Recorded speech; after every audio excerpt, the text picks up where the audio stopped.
예, 시편 9편입니다. 시편 9편 1절에서 10절까지 하고요. 주의 이름을 아는 자들, 10절 말씀 같이 읽겠습니다. 주의 이름을 아는 자들. 시편 9편 10절 같이 읽겠습니다. 주의 이름을 아는 자들이 주를 신뢰하리니 주여 주께서 주를 찾는 자들을 버리지 아니하셨나이다. 예. 예, 여기서 이제 제일 앞에 and가 빠져가지고, 그리고 또 이렇게 집어넣어야 됩니다. 접속사 한 단어라도 우리는 주의 일부 말씀이 아니라 주의 모든 말씀이에요. 주의 모든 말씀이란 말은 모든 단어, 모든 말씀이에요. And they that know thy name. 또 주의 말씀을 아는 그들을 이렇게 그들의 신뢰를 주께 두리니 이는 주여 당신이 당신을 찾는 자들, 당신 찾는 그들을 버리지 아니하셨기 때문이다. 이렇게 뒤에는 이제 이유로 이렇게 그렇게 번역을 해야 됩니다. 문장이 그런 문장이에요. 근데 이제 읽힘성을 해서 싹 빼버린 거죠, 다. 중요한 단어를 막 빼버렸는데, 빼면 이제 의미가 사라집니다. 의미가 파괴돼요. 그냥은 뜻은 통해요. 뜻은 통하는데, 예. 그냥 뜻은 통하고, 이제 정확한 의미는 안 통하고, 주의 이름을 아는 자들, 예, 시작합시다. 오늘 공부할 시편은 9편입니다. 시편 9편에 위에 뭐라고 되어 있어요? 뭇 라벤에 맞추어 악장에게 준 다윗이 이래 됐죠. 뭇 라벤이 나왔죠. 뭇 라벤이 이제 영어로 이렇게 보면 muth 하고 나서 하이픈 줄이 끄여 있고 라벤이죠. 라벤이죠. 그러니까 이제 왜 뭇 라벤으로 했는지 잘 모르는데 뭇 라벤 이래 되네요. 뭇 라벤. 표제에 나타나는 이 뭇 라벤에 맞춘 노래란 것일까? 이 시편의 저자가 다윗이란 것과 이 시도 악장해줬다는 말은 뭐죠? 노래로, 연주용으로, 가사로 줬다는 말이에요. 뭇 라벤이라는 말은 성경 전체에서 이 시편 9편 1편 시편 9편 여기 딱 한 번 나와요. 성경 전체에서. 시편 150편 중에도 이게 하나밖에 없습니다. 근데 이제 이 시의 배경, 역사적 배경이나 사건을 암시하는 것은 전혀 없고, 일부 사람들이 이제 나발의 죽음, 어떤 사람 압살롬의 죽음과 관련되어 있다 이런데 그건 추측이고요. 그들의 주장이고, 이제 전승에 따르면 뭇 라벤은 아들의 죽음이라는 뜻이라고 합니다. 뭇 라벤이 아들의 죽음이라 그러면 이게 압살롬의 죽음과 관련이 있지 않느냐 했는데 이 뭇 라벤이 아들의 죽음이라는 건 어디서 나온 말인가 하면 70인역을 이제 번역할 때 70인역이라고 유명한 성경이 있어요. 교회사에. 예. 그 70인역의 그 뭇 라벤을 아들의 죽음이라는 뜻으로 해석을 했어요. 그래서 이제 그게 지금까지 2000년간 연간 내려온 겁니다.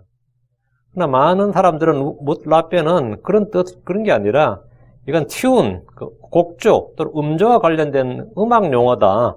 뭐 아들의 죽음이니 그런 만간이 그런 게 아니라 그런 뜻으로 해석을 합니다. 그러니까 다 다른 거죠. 어쨌든 다윗이 원수들을 격파하고 승리의 노래를 부른 것으로 여성이 부르는 곡조다. 이 노래는 그렇게 이야기하기도 하고 답이 없어요. 하여튼 다윗은 왕이 되기 전에 많은 고난을 겪었고 많은 원수들과 싸워서 이겼습니다. 그는 자신의 영적 체험과 삶의 체험들을 온전히 이 시편에 담아서 노래하고 있습니다. 읽어보면 확실히 알 수 있습니다. 1절, 본문을 보겠습니다. 1절. 오 주여, 내가 온 마음으로 당신을 찬양하리라. 내가 당신의 모든 놀라운 일들을 보여주리라. 우리말 험령에는 이제 전하리다 이래 돼 있죠. show force입니다. show force. show, 보여준다는 거예요. 전하리다. 근데 show force는 뭐냐면 미술 같은 걸 때 전시하다, 나타내 보여주다. 보여주다는 때 무조건 보이다는 뜻이 나와야 되지. 당신의 모든 놀라운 일들을 보여주리라. 이렇게. 다윗은 자신이 할 일을 두 가지를 주 앞에 말했는데 내가 온 마음으로 당신을 찬양하리라. 내가 온 마음으로 주를 찬양하리라. 이게 하나. I will 라는 게 뭐죠? 내가 하리라 이 말이죠. I will. 내가 온 마음으로 당신을 찬양하리라. 성경에 따르면 찬양은 곧바른 자들이 마땅히 행할 일입니다. 주를 찬양함이 선하고 즐거우며 또 찬양을 드림이 마땅합니다. 주께서는 찬양받으시기에 합당한 분입니다. 제가 알던 어떤 한 형제님은 목소리가 굉장히 좋았어요. 그 전에 아주 대학을 다녔는데 그래서 노래 부르기를 아주 즐겨하고 교회만 오면 늘 그 기타를 잡고 우리 선교회였죠. 저는 기타를 잡고 복음송가 딱 펴놓고 노래를 불렀어요. 하루 몇 시간도 부르더라고요. 몇 시간도. 그분이 늘 하던 말씀이 저는 이제 노래를 잘 못했으니까 부럽지 그런 형제 보면 노래 잘한다고 내가 칭찬해주고 자기 배둘레도 이렇게 자기 그게 품주머니라 그러면서 노래 진짜 잘했어요. 실제로. 그래가지고 늘 노래 잘하니까 그거 자랑하는 거예요. 그냥 그렇게 해서 몇 시간도 불러 찬양을. 내가 노래 잘한다고 칭찬하면 그 시편 150편 6절을 늘 인용했어요. 숨이 있는 모든 것은 주를 찬양할지어다. 너희는 주를 찬양하라. 이렇게. 근데 이제 개혁에는 그때 호흡이 있는 자마다 주를 그거거든요. 호흡이 있는 자마다 여호와를 찬양하라. 그래 됐지, 개혁에는. 그 얘기, 호흡이 있는 자마다. 그러면서 나한테도, 형제도 호흡이 있으니까 잘할 수 있다면서는. 호흡이 주니까 호흡이 있는 자마다 찬양하라 했으니까, 그 말은 호흡이 있으면 다 잘할 수 있다. 이런 식으로 이제, 나를 막 격려해줬던 형제 생각이 나더라고요. 이거. 숨이 있는 모든 것은 주를 찬양할지어다. 너희는 주를 찬양하는데, 이 찬양하라 이 말이 찬양, 프레이즈예요. 그 찬양은 찬송하고는 틀려요. 찬송은 찬양의 한 형태야. 그 형제는, 어제 선교사예요. 그 형제 선교사로 왔어요. 부부가. 그 형제는 성경 읽기나, 성경 공부나, 성경 암송이나, 성경 묵상보다는 늘 복음성가를 즐겨했어요. 늘 복음성가를 불렀어요. 제가 아는 한 형제, 자기가 노래하는 이유를 늘 시편 22편 3절을 이용했습니다. 그게 뭐냐, 시편 22편 3절이 그러나 오 이스라엘의 찬양 가운데 거주하시는 주여 주께서는 거룩하시나이다. 이거 찬양 가운데 거하시는 주여, 이거 찬양 가운데. 그래서 신나게 찬양을 불렀어요. 근데 이 많이들이 찬양과 찬송을 구분 없이 그냥 사용합니다. 찬송은 찬양의 한 종류며 노래로 주님을 높이는 것을 뭐요?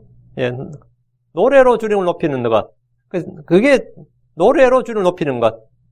그게 이제 찬양의 방식이란 말이죠. 사람들은 다양한 방식으로 주를 찬양할 수 있고 주께 영광을 돌릴 수 있습니다. 기도로 찬양할 수도 있고 감사의 말로 찬양할 수도 있고 선포하는 말씀으로 주를 찬양할 수 있습니다. 함께 모여 경배를 드림으로 주를 찬양할 수도 있고 주께서 행하신 일을 기억하고 감사를 드림으로 주를 찬양할 수도 있습니다. 그냥 한마디 단발성으로 주는 위대하시도다 이렇게 단발성으로 내 감탄을 다 담아서 내 경이로움을 담아서 선포하는 것도 찬양이에요. 정말 주는 진실로 위대하시도다, 주는 긍휼이 크시도다, 이렇게 내 마음에서 정말 이 깨달은 말씀이나 아니면 받은 그 감동을 한마디 내뱉어도 그것도 찬양입니다. 찬양이에요. 주의 이름으로 선을 행하는 것도 주의 이름에 합당한 영광을 돌리는 것이고 성도가 주께 찬양을 드리는 겁니다.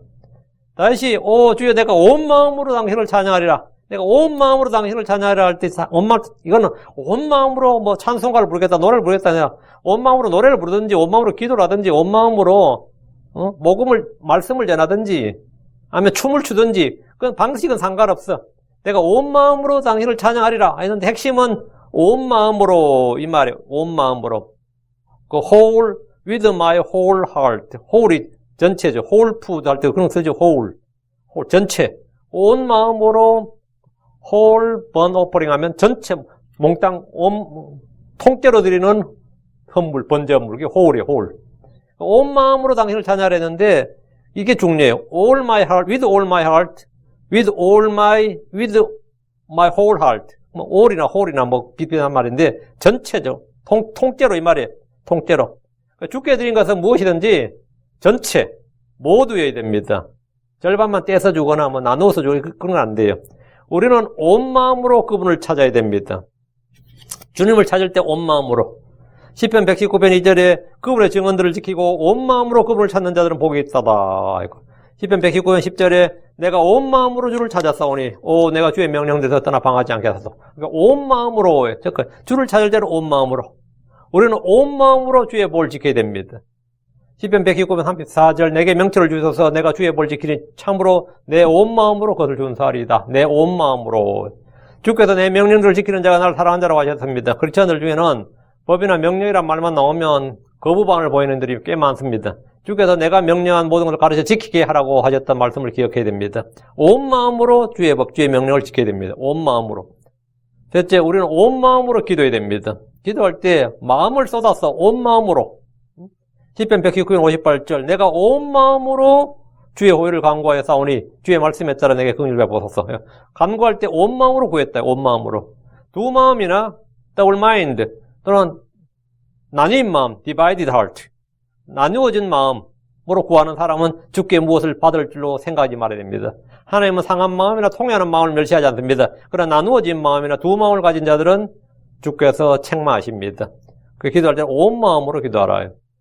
넷째, 우리는 온 마음으로 찬양해야 됩니다. 시편 138편 1절에 내가 온 마음으로 주를 찬양하며 신들 앞에서 노래로 주를 찬양하리이다. 여러분, 내가 온 마음으로 주를 찬양한다. 우리는 온 마음으로 주를 찾아야 됩니다. 신명기 4장 29절에 그러나 만일 내가 거기서 주 내 하나님을 찾으면 곧 내 마음을 다하고 내 혼을 다하여 그분을 찾으면 만나리라. 이거 마음을 다하고 이게 뭐 다하고라는 게 with all thy heart and with all thy soul. 온 마음을 다하고 온 혼을 다하여 주님을 그분을 찾으면 만나리라.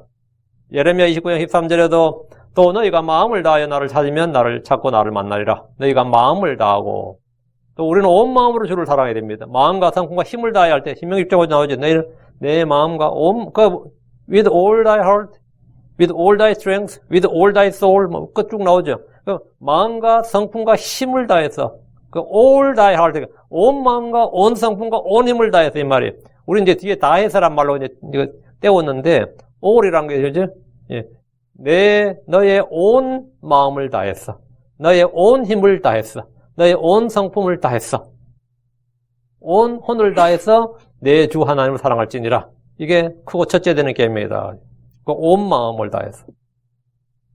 우리는 마음을 다해서 온 마음을 다해 주를 섬겨야 됩니다.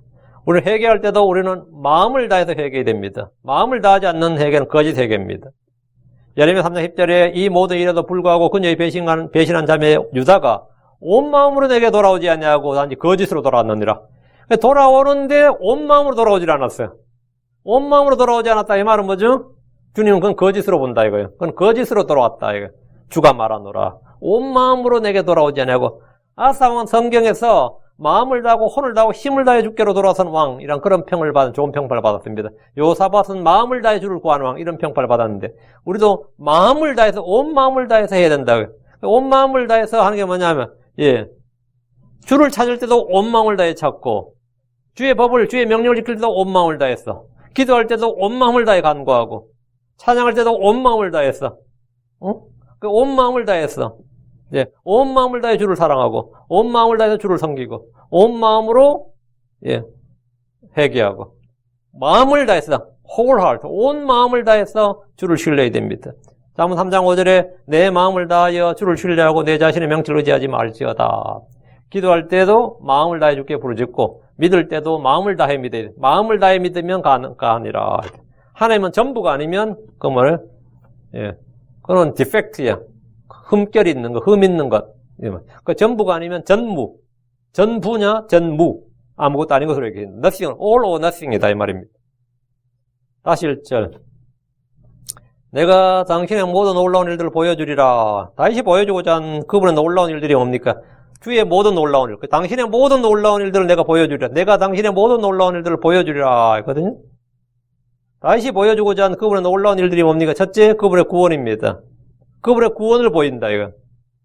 그분의 구원을 보인다는 것은, 내 구원의 간증이 있는 사람만이 가능한 일이고, 근데 내가 구원받았으니까 그분이 나의 구원자라는 걸 보이는 거예요. 첫째, 그분의 구원을 보이리라. 둘째, 그분께서 행하신 주의 놀라운 일들을 보이겠다, 그래서.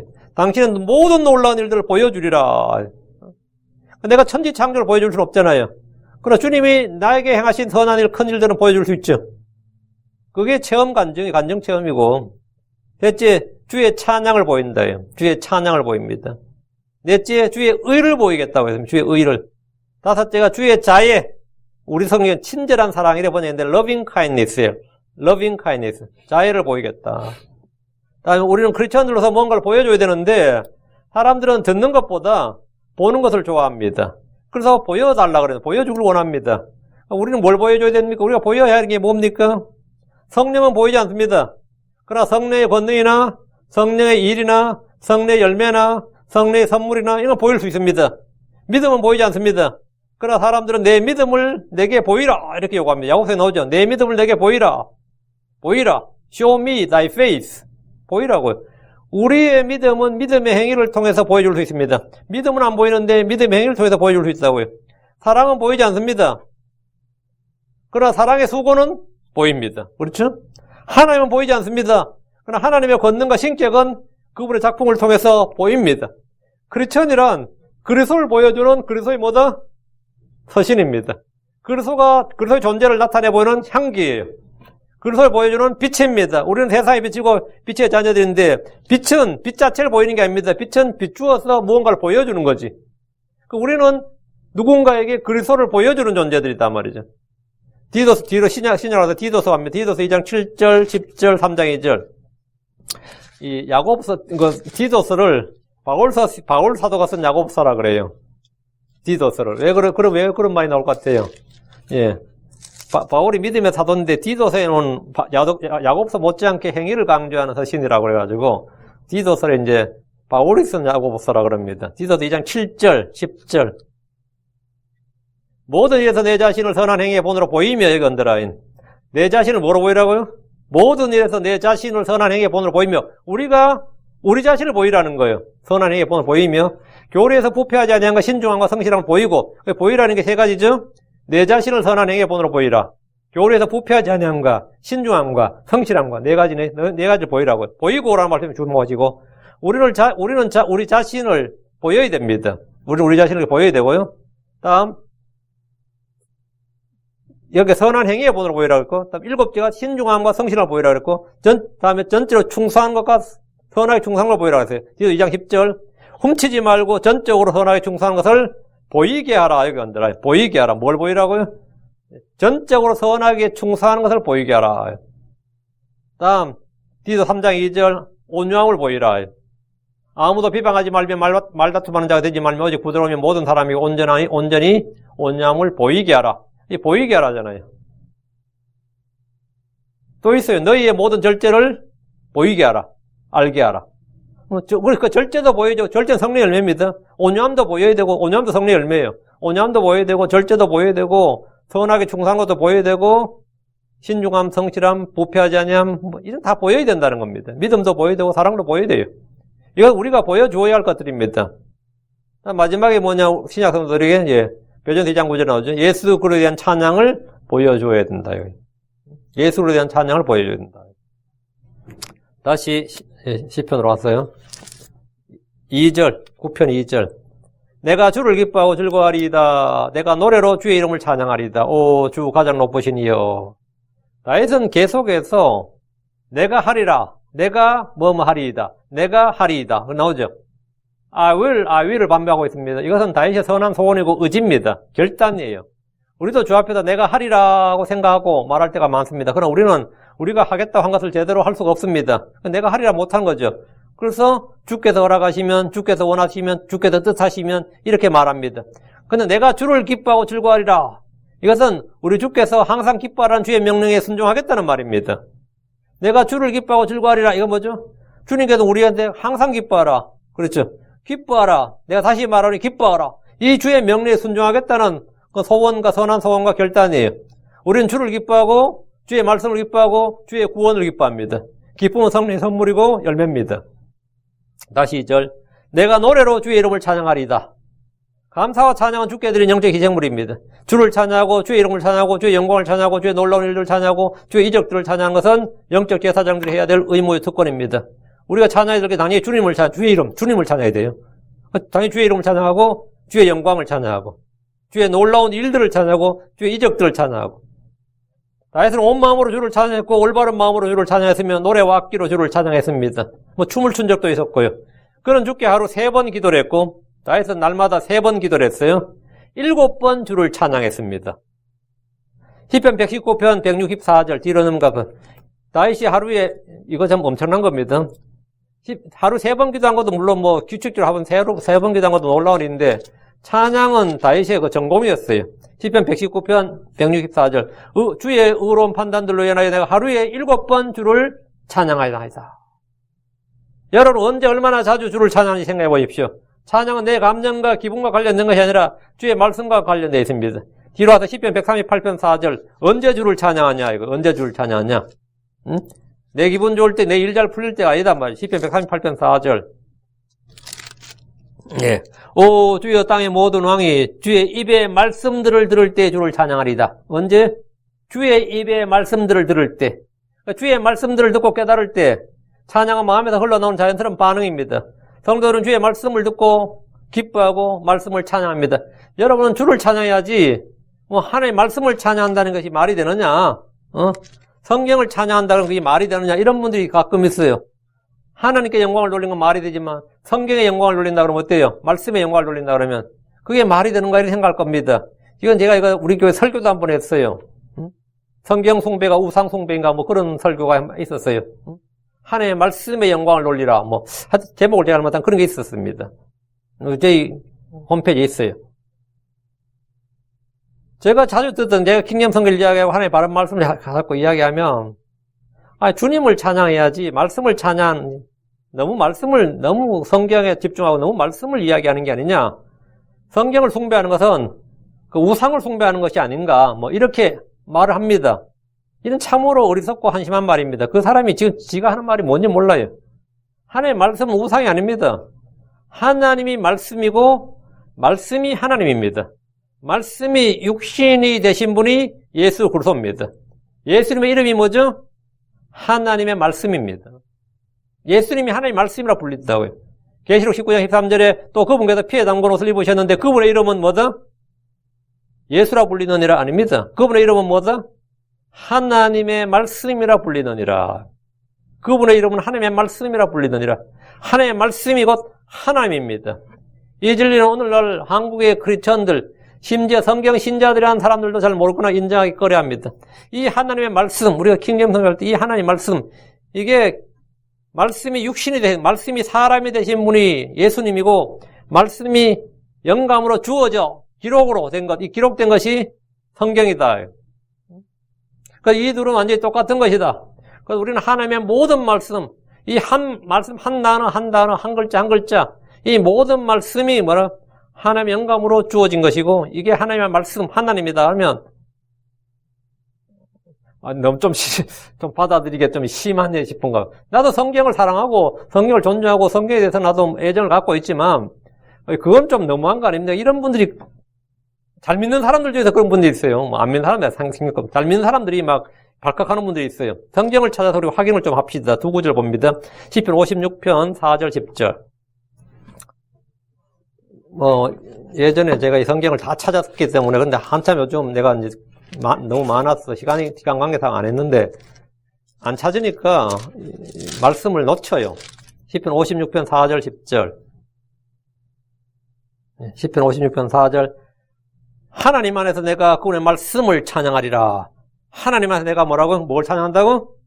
내가 그분의 말씀을 찬양하리라. 지금 다윗이 내가 말씀을 찬양한다잖아요. 하나님 내가 그분의 말씀을 찬양하리라. 다윗은 그분의 말씀을 찬양했습니다. 10절. 하나님 안에서 내가 그분의 말씀을 찬양하리니 곧 주 안에서 내가 그분의 말씀을 찬양하리라. 뭘 찬양한다고요? I'll praise his word. I'll praise his word. 내가 그분의 말씀을 찬양하리라 이 말이에요. 성경에 무지한 크리스천들은 주의 말씀의 신격과 권능과 이 말씀을 찬양하고 말씀의 영광을 돌리는 것을 굉장히 낯설어하고 어색해합니다. 그러면 안 되지 않나 이런 분도 있어요. 주께 영광을 돌리듯이 주의 말씀의 영광을 돌리는 것은 우상 숭배도 아니고 잘못도 아닙니다. 사도행전 13장 48절. 신약으로 와서 얼른 뒤로 척 넘겼어요. 사도행전 13장 48절. 예전에 이거 다 설교할 때 여러분 밑줄 다 쳐져 있는 구절이에요. 이방인들이 이 말을 듣고 즐거워하며 주의 말씀에 뭐랬다? 주의 말씀에 영광을 돌리고 glorify the word of the Lord. 주의 말씀에 영광을 돌렸더라 이 말이에요. 영원한 생명에 이르도록 정의하는 다음에 있더라. 주의 말씀에 영광을 돌렸다요. 성도들이 말씀을 듣고 주의 말씀에 영광을 돌렸습니다. 다시 시편 와서 3절 9편 3절. 내 원수들이 뒤로 물러갈 때 그들이 주 앞에서 넘어져 망하리이다. 내 원수들이 뒤로 물러갈 때 그들이 주 앞에서 넘어져 망하리다. 이제 우리가 이제 그냥 뭐 물러나다나 뭐 뒤로 물러나다나 똑같은 말이잖아요. 뜻이 뭐 전혀 문제는 없어요. 이게 뭐 이제 turned back 하고 딱 나오거든요. back이란 뒤에. 이걸 다 살려줘도 전혀 문제가 없기 때문에 살려주는 게 맞다는 거예요.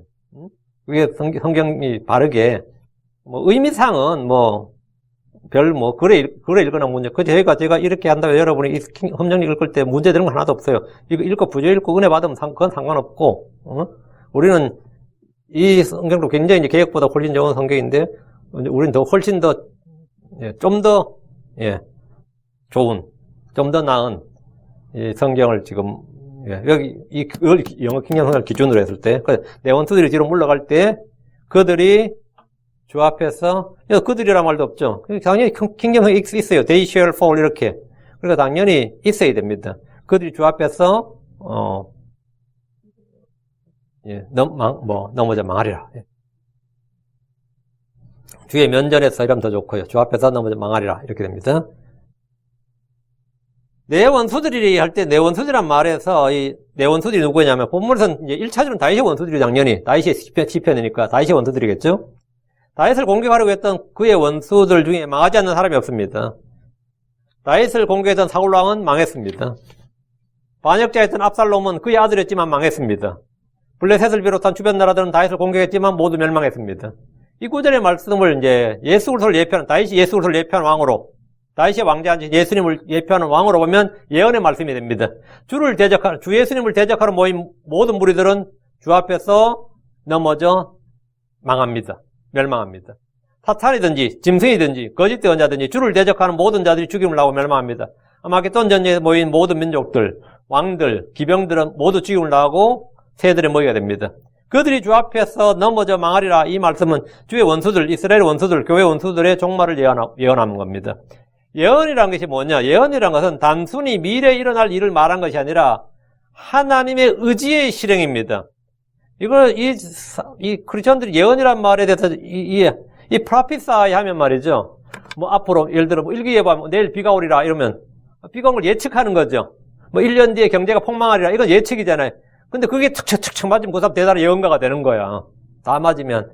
근데 성경에서 말한 예언은 하나님이 신묘 막측하셔서 미래의 일을 쫙 천리 앞을 깨뚫어 본다, 천년 앞을 깨뚫어 본다. 그게 아니라, 그게 예언이 아니고, 주님께서 자신이 뜻하시고 계획하신 일을 내가 직접 그걸 이루겠다는 의지의 실행이에요. 의지의 실행이에요. 이렇게 일이 되리라. 그게 아니라, 주님께서 이런 일이 되리라. 이 말은 뭐냐면, 내가 이런 일을 이렇게 내가 만들리라. 내가 그걸 행하리라. 그런 뜻이라고. 성경에서 말하는 예언은 단순히 미래에 일어날 우연이 아니면 단순히 미래에 일어날 어떤 일을 알고 말한 것이 아니라 하나님께서 미래에 그렇게 행하기로 뜻하시고 계획하시고 뭐라고요? 의지적 결정이다. 의지의 실행이 예언이에요. 그러니까 예언의 말씀의 성취란 건 뭐죠? 하나님의 그 뜻과 계획을 하나님께서 의지적으로 실행하신 거예요. 성경이 말하는 예언이라는 것은 주께서 계획하시고 뜻하신 대로 행하시겠다는 그 선포에 행하시겠다는 것을 그 말로 자신의 좋은 대언자들의 그 입술을 통해서 말로 우리에게 하나님 자신의 의지를 선포한 거예요. 하나님 의지를 선포한 거라고요. 그들이 넘어져서 망하리라고 하면 우리가 다 악인은 다 망해. 결국 망해. 그게 아니라 하나님께서 망하게 만들어버리겠다 이 말이겠지. 그 말이야. 그들이 넘어져 망하려고 하면 망이 뭘 망해? 아니에요. 그 정확한 의미는 내가 그들을 넘어져 망하게 하겠다. 이 말이에요. 그들이 멸망하리라 이 말은 뭐야? 내가 그들을 멸망시키리라 이 말이에요. 그러니까 하나님 의지, 뜻 이것이 예언입니다. 이게 성경의 말이 예언이에요. 우리가 성경을 예언서라 그러잖아요. 그 예언서란 것이 앞으로 일어날 일을 주르륵 말 그게 아니라 하나님의 뜻과 계획이 어떻게 의지적으로 하나님의 의지적 하나님의 그 힘으로 그 의지적으로 하나님이 실천하시는가 실행하시는가 그 이야기가 예언의 말씀이에요. 근데 우리가 이 교회에서 예언의 은사를 받았다는 사람들이 막 있고 해가지고 예언하면 좀 점쟁이 어떤 그런 개념이 있어서 우리 흠정역 할 때 예언이란 단어를 다 빼버렸어. 아마 제가 알기로 창세부터 계시록까지 흠정역 예언이 한 번인가 예언이 안 나올 겁니다. 다 대언으로 바꿔버린 거예요. 그 대언이란 말은 대변인 개념이거든요. 대신 말한다 개념이거든. 근데 성경은 예언서예요. 성경은 예언서란 말의 의미를 잘 몰라. 내가 볼 때 크리스천들도 잘 몰라요.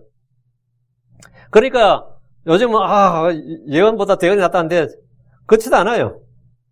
대언이 왜 극히 적어요. 다 예언이야.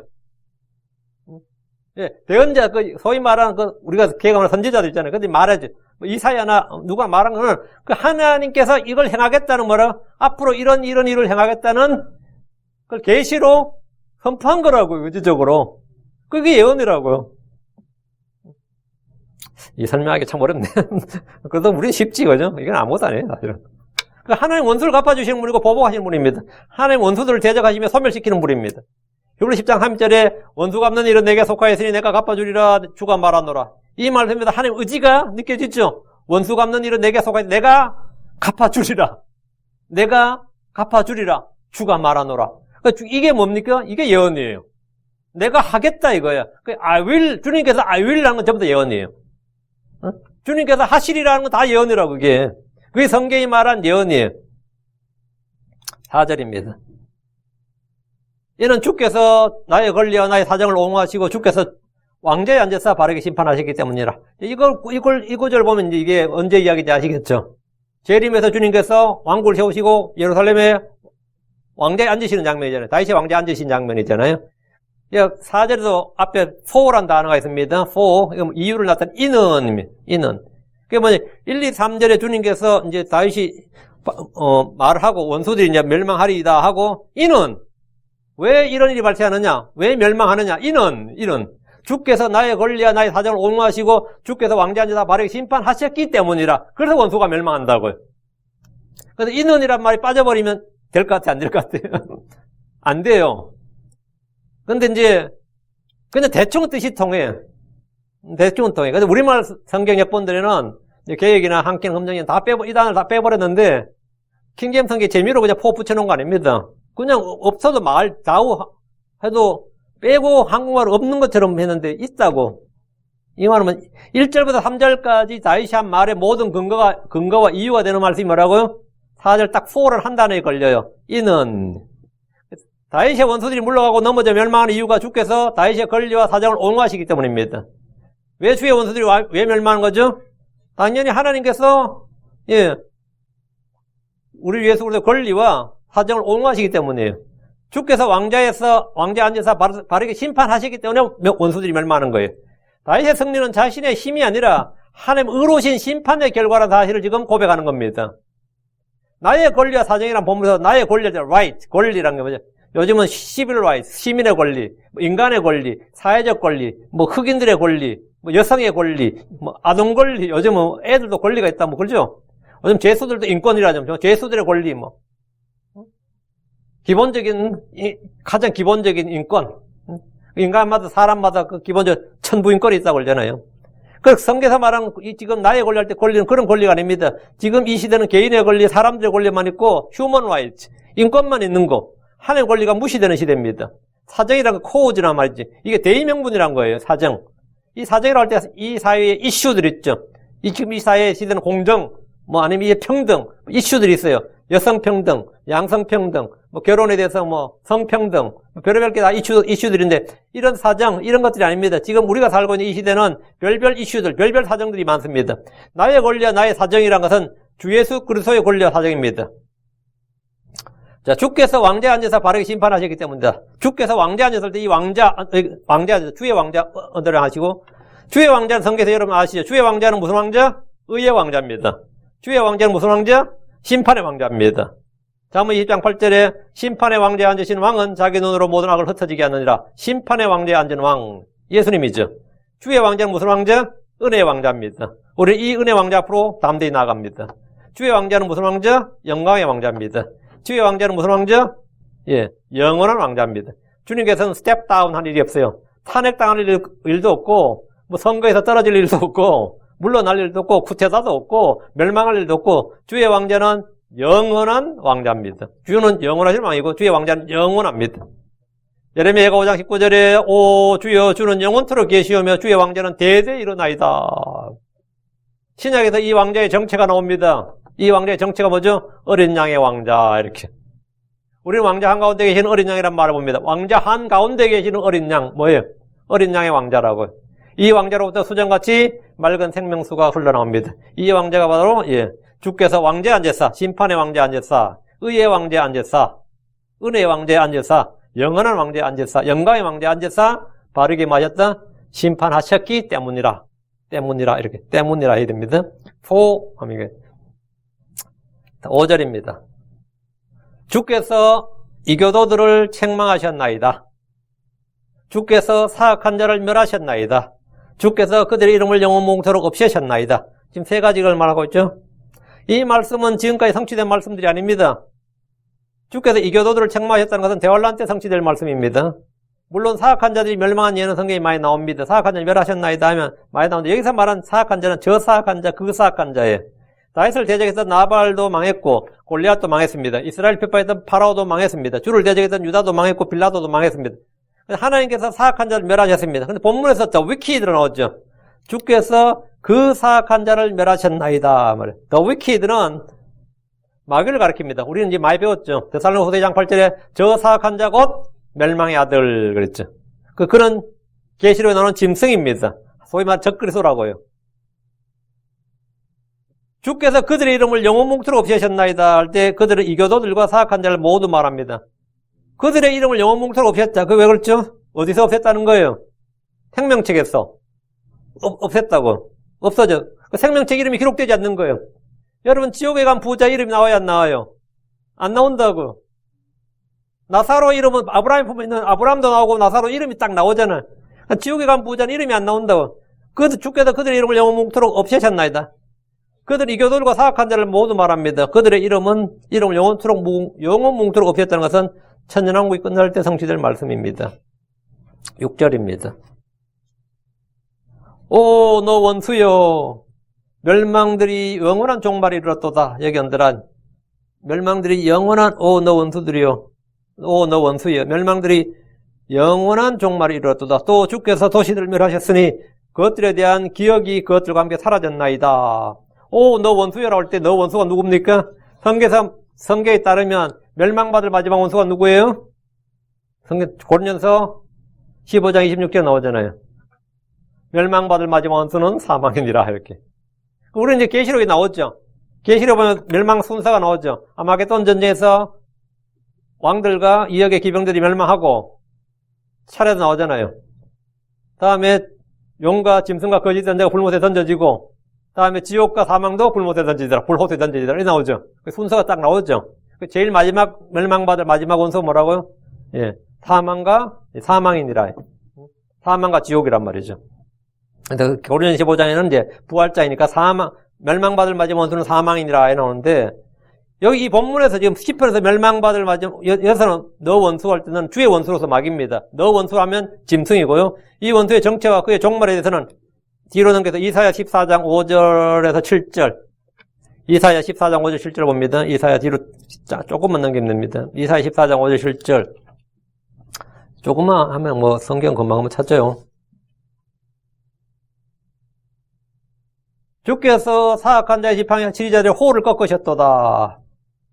진노 중에 이 백성을 치되 계속해서 친 자, 분노 중에 민족들을 다스리던 자가 핍박을 받으나 아무도 막지 아니한도다. 땅의 안식을 누리며 조용하니 그들이 소리내어 노래하는도다. 여기서 보면 사악한 자, 이 백성을 친 자, 민족들을 다스리던 자, 예, 짐승 적그리스도입니다. 적그리스도 불린 짐승입니다. 이 짐승 요한계시록에 나옵니다. 계시록 19장 20절 짐승이 잡히고 또 그 앞에서 기적들을 행하던 거짓된 자도 그와 함께 잡혔는데 그런 짐승의 표를 받은 자들과 그의 형상에 경배하던 자들을 기적들로 속이던 자들아 이 둘이 산채로 요항으로 불타는 불호수에 이게 멸망입니다. 마귀뿐 아니라 생명체에 기록되지 않는 모든 자도 마찬가지입니다. 계시록 20장 15절에 누구든지 생명체에 기록된 것으로 드러나지 않는 자는 불호수에 던져졌더라. 멸망받을 너 원수는 사망과 지옥입니다. 계시록 20장 14절 사망과 지옥도 불호수에 던져졌더라. 이것은 둘째 사망이니라. 그래서 예, 너 원수 이런 거예요. 다시 시편으로 와서 그 시편 지금 이게 예언의 말씀이다 이 말이에요. 시편 9편 7절 그러나 주께서는 영원히 지속하시리라. 그분께서 심판을 위하여 그분의 왕자를 예비하셨도다. 이 구절은 예언의 말씀입니다. 어떤 구절을 볼 때 그 말씀이 예언인지 아닌지 아는 것도 굉장히 중요합니다. 이 말씀이 예언의 말씀이냐 아니냐. 대언의 말씀이 아니냐 그 말은 안 돼. 대언은 다 상세보다 모든 게 다 대언의 말씀이고 하나님의 말씀을 대언자에 대언한 거고 이 말씀이 예언이냐 아니냐는 거 예언이냐 아니냐 역사냐 예언이냐 아니면 명령이냐 교훈이냐 이걸 이제 구분할 줄 알아야 돼요. 이 구절은 실제로 예언의 말씀이에요. 어떤 구절을 볼 때 그 말씀이 예언인지 아닌지 아는 것은 굉장히 성경 해석에서 중요합니다. 진리를 아는 데 굉장히 중요해요. 그러나 주께서는 영원히 지속하시리라. 이 말씀은 주님의 영원성, 불멸성을 말합니다. 그분은 죽지 않으시는 분이고 죽으실 수 없는 분입니다. 사악한 자는 멸망하지만 주는 영원하신 분이다 이 말이에요. 주의 왕국도 영원하고 주의 이름도 영원하고 주의 의도 영원하고 주의 모든 다 영원합니다. 그럼 영원히 지속돼. 그러나 주께서는 영원히 지속하시리라 했는데 영원히 지속되는 것들이 뭐냐 이거예요. 세상은 영원히 지속되지 않습니다. 해와 달과 별들도 영원히 지속되지 않아요. 땅도, 하늘과 땅도 영원히 지속되지 않습니다. 사라집니다. 끝날 때가 있어요. 그러나 영원히 지속되는 것, 주께서는 영원히 지속하시라. 주의 들어오면 깨끗하여 영원토록 지속된다. 시편 19편 9절에 나오죠. 주의 이름은 영원토록 지속됩니다. 시편 72편 17절에 그의 이름은 영원토록 지속되며 그의 이름은 해와 같이 오랫동안 계속해서 있으리이다. 시편 135편 13절에도 오 주여 주의 이름은 영원히 지속되나이다. 오 주여 주를 기념하면 모든 세대에 두루미 치오니. 예. 주의 이름은 영원히 지속된다. 주의 시 예수 그리스도는 영원토록 지속됩니다. 시편 89편 29절에 또한 내가 그의 시를 영원토록 지속되게 하며 그의 왕좌를 하늘의 날들과 같게 하려다. 시편 89편 36절에 그의 시가 영원히 지속되고, 다음 주의 영광입니다. 주의 영광은 영원히 지속됩니다. 시편 104편 31절에 주의 영광은 영원히 지속되리니 했습니다. 다음 주의 의입니다. 주의 의는 영원합니다. 영원히 지속됩니다.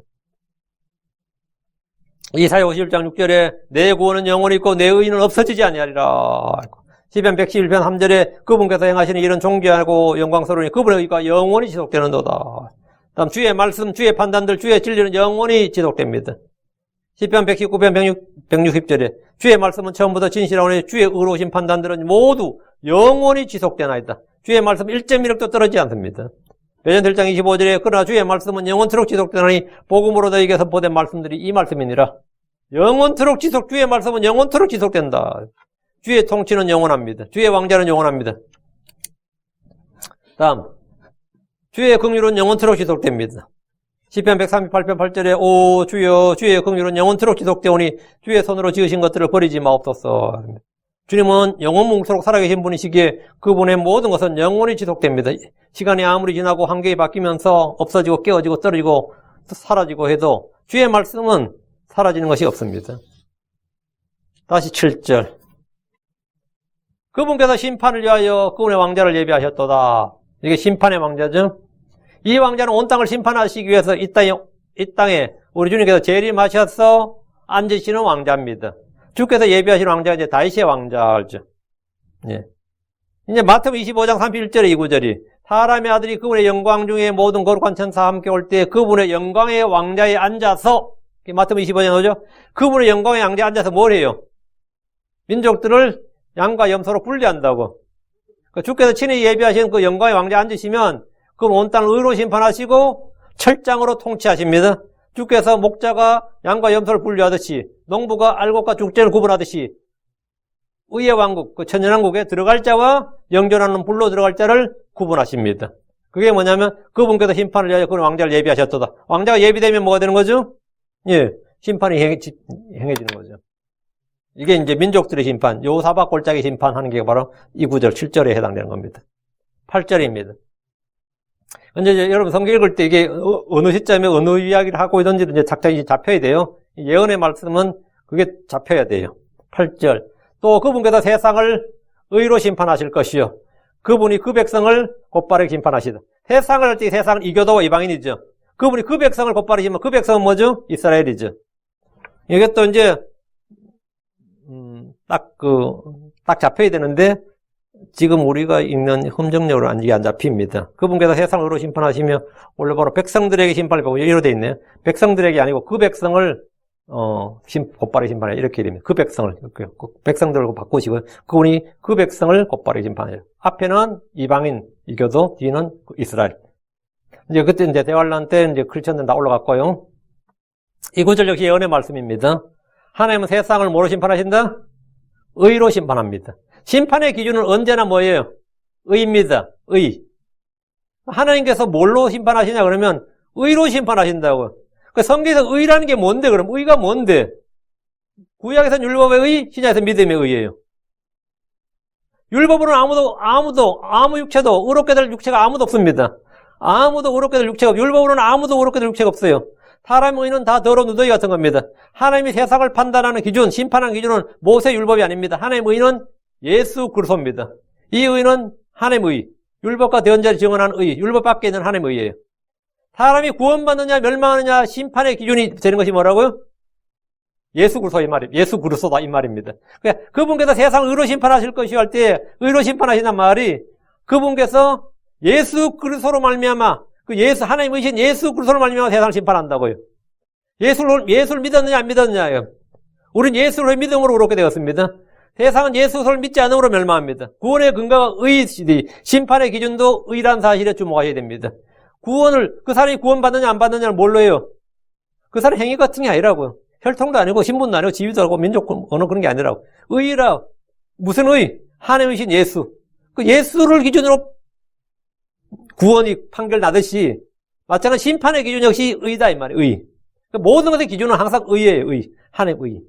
그분이 그 백성을 곧바르게 심판하시리이다. 그 백성은 이스라엘입니다. 하나님은 세상을 심판하실 뿐 아니라 이스라엘 역시 심판하십니다. 하나님은 그 백성을 곧바르게 심판하신다. 하나님에게는 비뚤어진 것이 없습니다. 하나님 당연히 곧바르게 심판하십니다. 9절입니다. 주께서는 또한 학대받는 자의 피난처가 되실 것이요 고난의 때의 피난처가 되시려다. 학대받는 자의 피난처가 되실 것이요. 주께서 학대받는 자의 피난처가 되신다 할 때 학대받는 자는 학대받는 자 누구예요?